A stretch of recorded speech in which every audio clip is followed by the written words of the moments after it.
Hello friends,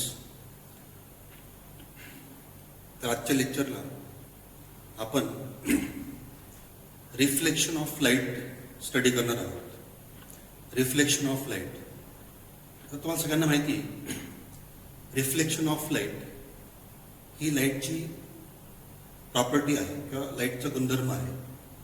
so we have to study about काय reflection of light. आता reflection of light जे हे तुम्हाला नवीन नाही, बरोबर. रिफ्लेक्शन ऑफ लाईट आपण 11th पण स्टडी केलं आहे, बरोबर, आणि आता परत 12th पण आहे. दोघांमधला फरक समजून घ्या. तर आपण अगोदर काय करतोय, आपण जे रिफ्लेक्शन ऑफ लाईट स्टडी करतोय ह्यात आपण 11th स्टडी करतोय, अबाउट 11. आता बघा 11th आणि 12th मध्ये डिफरन्स काय ते अगोदर समजून घ्या. आपण रिफ्लेक्शन ऑफ लाईट जे आपण 11th स्टडी केलं ते आपण युजिंग रे ऑप्टिक्स स्टडी केलं, बरोबर. आता आपल्याला 12th reflection of light study करायचं आहे अकॉर्डिंग टू वेव्ह थिअरी किंवा अकॉर्डिंग टू हायजेन्स थिअरी. तर फक्त 11th आणि 12th याच्यामध्ये हा एवढाच फरक आहे. 11th आपण रे ऑप्टिक्स वापरलंय आणि आता आपण 12th reflection of light by using wave optics or by using wave theory of light or by using Huygens wave theory of light आपण रिफ्लेक्शन ऑफ लाईट जे ते स्टडी करणार आहोत. आपण अगोदर 11th पार्ट बघू, बरोबर. 11th आणि 12th कन्सेप्ट सेम आहे, टॉपिक सेम आहे, फक्त थिअरी जे आहे ते डिफरंट आहे. एवढा पॉईंट फक्त नीट समजून घ्या. आता बघा रिफ्लेक्शन ऑफ लाईट, आपण रिफ्लेक्शन ऑफ लाईटचे लॉज पण बघितले आहेत. रिफ्लेक्शन ऑफ लाईट कन्सेप्ट, त्याचे लॉज आणि साईडला आपण लेबलिंग केलेलं आहे, बरोबर. आता बघा reflection of light XY be the plane reflecting surface. XY काय असेल, plane reflecting surface. For example काय असेल, मिरर, प्लेन रिफ्लेक्टिंग सरफेस. इथे आपण सरफेस कोणता यूज करतोय, for example suppose mirror, that is plane reflecting surface. ठीक आहे. नंतर हा जो सरफेस असेल प्लेन रिफ्लेक्टिंग सरफेस, आता आपण याच्यावर लाईट इन्सिडेंट करणार. हा असेल सपोज लाईट, ओके. तर बघा इथे आपण रे ऑप्टिक्स यूज करतोय. सो PA काय असेल, इन्सिडेंट रे. हा PA काय असेल, इन्सिडेंट रे असेल. So PA is called as काय, इन्सिडेंट रे. ठीक आहे. नंतर हा जो PA असेल हा त्या सरफेसवर इन्सिडेंट झाला, तिथून तो लाईट जो तो रिफ्लेक्ट झाला. मग AB काय असेल, reflected ray. So AB is called as काय, रिफ्लेक्टेड रे असेल. ठीक आहे इथपर्यंत. आता बघा पुढचा पार्ट काय असेल, MA काय असेल, नॉर्मल. MA काय असेल, it is called as normal, okay. आणि नंतर पुढचे पॉइंट्स तुम्हाला माहिती आहेत. Angle between incident ray and normal is called as I, that is angle of incidence. I काय असेल, अँगल ऑफ इन्सिडन्स. नंतर सेकंड अँगल असेल, this angle is called as R. R is called as काय, angle of reflection. R काय असेल, angle of reflection. तर बघा angle of incidence, angle of reflection, incident ray, normal, reflected ray. हा जो concept आहे reflection by mirror किंवा reflection by plane reflecting surface, हे आपण 11th स्टडी केलंय. आपण 11th पार्ट बघतोय, बरोबर.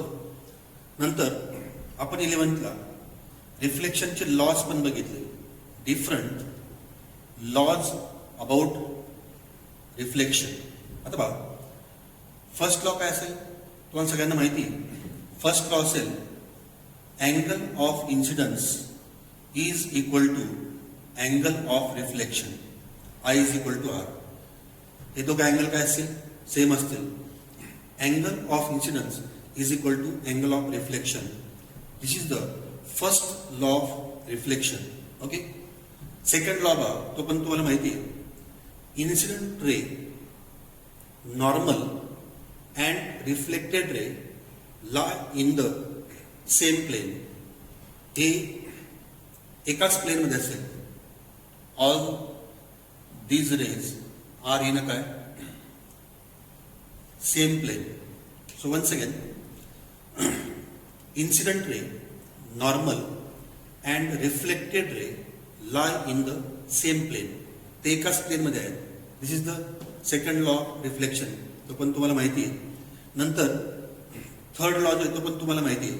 जर आपण बघितलं तर बा इथे सेंटरला काय नॉर्मल आणि नॉर्मलच्या अपोजिट साईडला काय incident ray and reflected ray.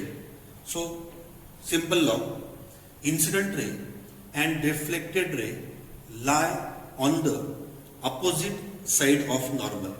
Incident ray and reflected ray lie on the opposite side of normal. बरोबर, हा थर्ड लॉ असेल. बरोबर, सेकंड आणि थर्ड लॉची आपल्याला काही जास्त गरज पडत नाही ऍक्च्युअल टॉपिक मध्ये.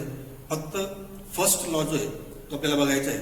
Angle of incidence is equal to angle of reflection. आता आपण 11th बघितलं, फक्त आपल्याला 11th काय बघितलं, only I is equal to R. बरोबर, हे आपण 11th बोलतोय. तेव्हा 12th फक्त काय ऍड होईल, angle of incidence is equal to angle of reflection. जे याचं प्रूफ जे जॉमेट्रिकल प्रूफ जे हे तुम्हाला 12th आहे. ऍडिशनल पार्ट काय असेल की I is equal to R. याचं प्रूफ तुम्हाला जॉमेट्रिकली आहे. हा एक पॉइंट आहे. नंतर आपल्याला 12th रिफ्लेक्शन ऑफ लाईट जे हे according to wave theory study करायचं आहे. According to Huygens wave theory of light किंवा अकॉर्डिंग टू वेव्ह ऑप्टिक्स जे ते आपल्याला स्टडी करायचं आहे. बरं, नंतर याच्यामध्ये अजून काही एक बेसिक पार्ट आहे तो पण तुम्हाला माहिती आहे. हा जो अँगल आहे this is called as theta. This angle is called as theta. आणि थिटा म्हणजे काय, so theta is called as here, theta is called as glancing angle.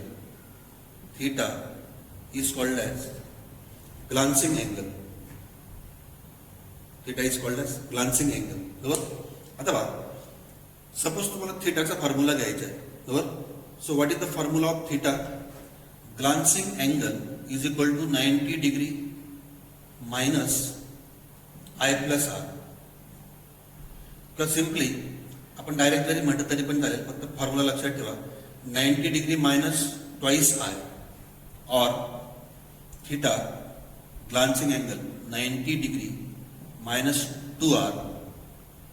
Y, because angle of incidence is equal to angle of reflection. बरोबर, फक्त formula लक्षात ठेवा. हा तुम्हाला objective क्वेश्चनसाठी लागेल. तुमच्या बोर्डच्या बुकमध्ये दिलेलं नाही. Glancing angle theta equal to 90 minus twice I और theta equal to 90 minus twice R. बरोबर, तर मग angle of incidence, angle of reflection, glancing angle, laws of reflection, हे सगळं आपला 11th पार्ट आहे. आणि आपल्याला 12th जे स्टडी करायचे सेम कन्सेप्ट बाय युजिंग काय वेव्ह थेरी ऑफ लाईट और बाय युजिंग हायजेन्स वेव्ह थेरी और बाय युजिंग वेव्ह ऑप्टिक्स. बरोबर, एक लास्ट फक्त मी 2 मिनिटं बोलतो, एकदा परत बोलतोय. 11th आणि 12th मधला डिफरन्स समजून घ्या. सेम लॉज जे ते 11th पण आहे आणि 12th पण आहे. बरोबर, मग ऍडिशनल पार्ट काय 12th angle I is equal to angle R. याचं प्रूफ जे ते आपल्याला इथे आहे, जॉमेट्रिकल प्रूफ आहे. आणि सेकंड पॉईंट काय 12th wave theory of light आपल्याला यूज करायचे आहे. आता आपण इंट्रोडक्शन बघितलं अबाउट काय रिफ्लेक्शन ऑफ लाईट. अजून आपण ऍक्च्युअल टॉपिक नाही बघितलं. बरोबर, हा 11th पार्ट आहे. आता आपण ऍक्च्युअल टॉपिक जो आहे तो आपण बघू, किंवा मग एक नेक्स्ट लेक्चर म्हणा किंवा पुढच्या पार्टमध्ये आपण ऍक्च्युअल टॉपिक जो आहे 12th reflection of light by using Huygens theory और बाय युजिंग वेव्ह थेरी तो आपण बघू नेक्स्ट पार्टमध्ये. Okay, thank you.